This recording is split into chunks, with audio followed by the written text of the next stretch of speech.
ETF index mutual funds నేర్చుకుని stock మార్కెట్లో రాణించాలనుకుంటున్నారా? వెంటనే ఈ నెంబర్కి కాల్ చేయండి.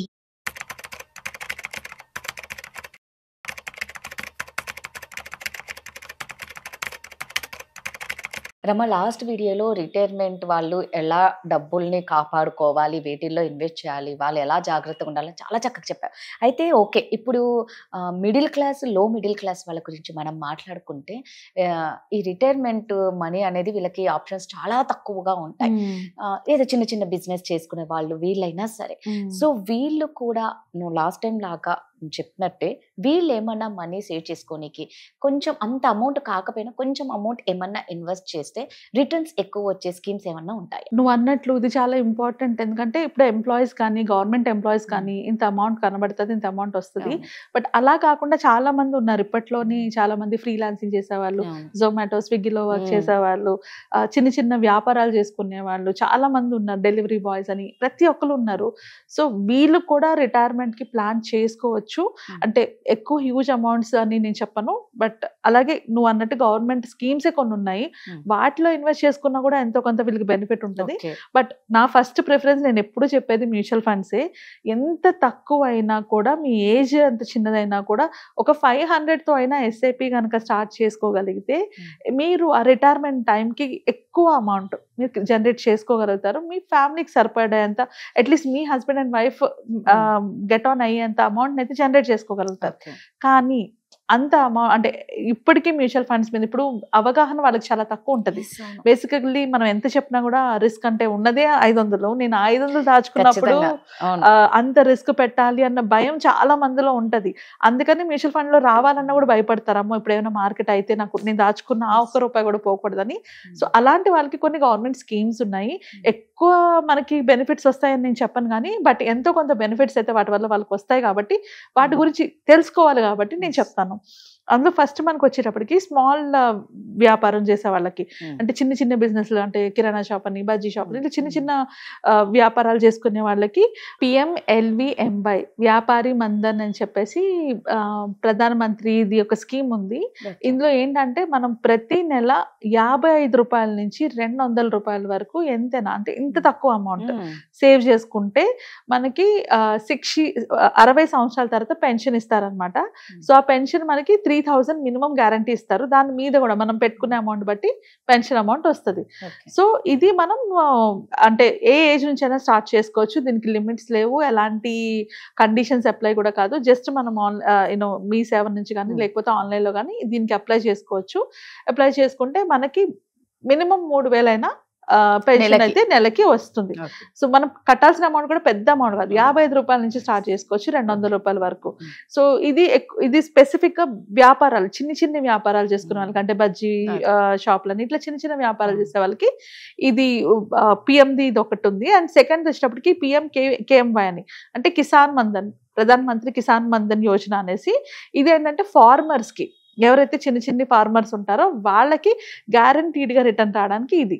దీనికి కూడా ₹55 నుంచి ₹200 వరకు ఎంతైనా మినిమం సేవ్ చేసుకోవచ్చు. సో 60 ఏళ్ల దగ్గర నుంచి ప్రతి నెల వాళ్ళు ఉన్నంత వరకు నెలకి ₹3000 గవర్నమెంట్ పెన్షన్ రూపాయలు వస్తుంది. ఆన్ అండ్ అబౌవ్, అంటే వాళ్ళకి గవర్నమెంట్ వచ్చే ఫ్రీ స్కీమ్స్ కాకుండా ఇది అడిషనల్ గా వాళ్ళకి వస్తుంది అనమాట. ఇది స్పెసిఫిక్ గా ఫార్మర్స్, ఎవరైతే చిన్న చిన్న ఫార్మర్స్ ఉంటారో వాళ్ళు. ఇద్దరు హస్బెండ్ పేరు మీద తీసుకోవచ్చు, వైఫ్ పేరు మీద తీసుకోవచ్చు. దీనికి ఏమి అంటే లిమిట్స్ కానీ ఇలాంటివి ఏమి లేవు కాబట్టి ఎవరైనా ఈ పాలసీని తీసుకోవచ్చు. అండ్ నెక్స్ట్ వచ్చేటప్పటికి PMSYM అంటారు, అంటే ప్రధాన మంత్రి శ్రమ్ యోగి మాన్ధన్. ఇందులోని 15,000 కన్నా తక్కువ జీతం వచ్చిన వాళ్ళు దీంట్లో ఇన్వెస్ట్ చేసుకోవచ్చు.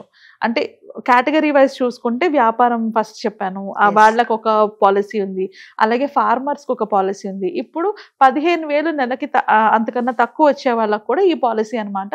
దీంట్లో కూడా సేమ్ గ్యారంటీడ్ గా ₹3000 రిటర్న్ ఇస్తారు at the age of 60.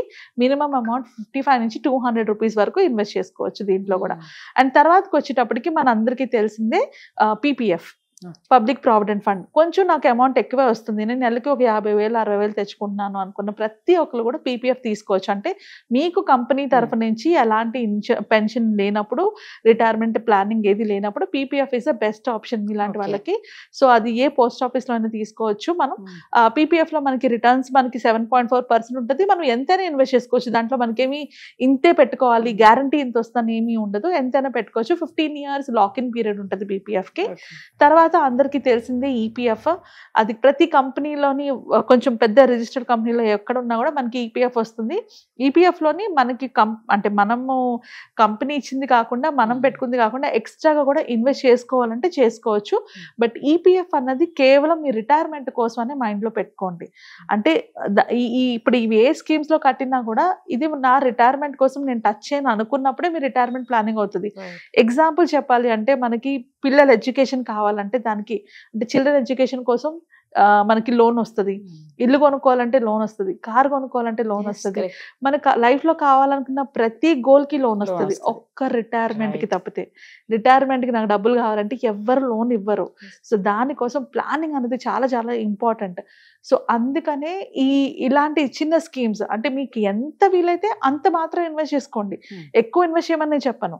But అది దానికోసం మాత్రమే ఉంచుకోవాలి, రిటైర్మెంట్ కోసం మాత్రమే ఆ స్కీమ్ ని వాడుకోవాలి. మనం అలా కాకుండా మార్చుకొని, అంటే ఆ డబ్బులు అవసరం వచ్చిందని తీసుకునేటట్టు పెట్టుకోవద్దు. ఇది నేను ఇంకా నా రిటైర్మెంట్ కోసం తప్పితే ఇంక దేనికి వాడను అన్న పాయింట్ లోనే ఇన్వెస్ట్మెంట్ చేసుకుంటే అప్పుడు మీ రిటైర్మెంట్ కి ఇది ఎంతో కొంత యూజ్ అవుతుంది. నెక్స్ట్ ఎంప్లాయీస్ కి, స్పెసిఫిక్ గా ఎంప్లాయీస్ కి ఎవరైతే ఈపీఎఫ్ లో ఉంటారో, అంటే నేను ఆల్రెడీ ఎంప్లాయీ ప్రావిడెంట్ ఫండ్ లోని నేను కొంత అమౌంట్ కట్ అవుతుంది, నేను ఇంకా అమౌంట్ కట్టాలనుకుంటున్నాను అనుకున్న వాళ్ళు వీపీఎఫ్ తీసుకోవచ్చు. వాలంటరీ పెన్షన్ ఫండ్ అంటారు అది. సో అది కూడా మనకి సేమ్ ఈపీఎఫ్ లో ఎంత రిటర్న్స్ వస్తాయి అంత రిటర్న్స్ వస్తుంది. దానికి ట్యాక్స్ బెనిఫిట్ ఉంది, దానికి మీకు కంట్రోల్ ఉంటుంది. అంటే మీకు ఎప్పుడైనా కావాలంటే విత్డ్రా చేసుకునే కంట్రోల్ దానికి ఉంటుంది.